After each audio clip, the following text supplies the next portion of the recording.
Magandang gabi po sa ating lahat. Ano po ba yung first resurrection? At sino po ang makakaranas nito? Ang first resurrection, ito po ay mangyayari sa second coming. At sino po ang makakaranas ng first resurrection? Yung tinatawag ng mga martyr. O sila po yung mga matatapat na mga mananampalataya na dahil sa pagtupad ng kanilang tungkulin bilang isang mananampalataya, sila po ay pinatay ng iba't ibang kaparaanan para hadlangan ang kanilang paghahayag ng mga salita ng Diyos. Ano po? Dahil sa pagtupad ng tungkulin bilang isang mananampalataya. Ayan po. So, paano po mangyayari ang first resurrection? Pagdating po ng second coming, pagdating po ng Panginoon, bago dumating ang judgment, ay magkakaroon po ito ng first resurrection. O sila po yung unang bubuhayin ng ating Panginoon. At sila po, bakit sila bubuhayin? Para magamit bilang isang mga ngaral o mga pastor na sasama sa mga pinili ng Diyos para magpahayag ng salita sa kaunting panahon. Ay sila po ay magpapahayag ng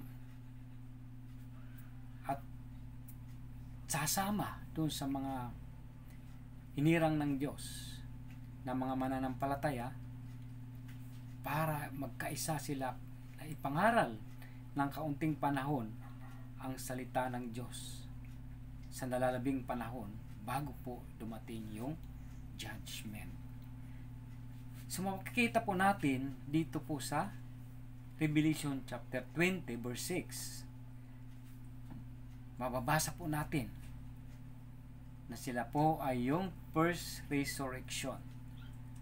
At ang layunin nito, una silang bubuhayin sapagkat sila po ay sasama at nakikiisa doon para mapadali yung nalalabing oras para sa igugol doon sa pangangaral ng salita ng Diyos na po.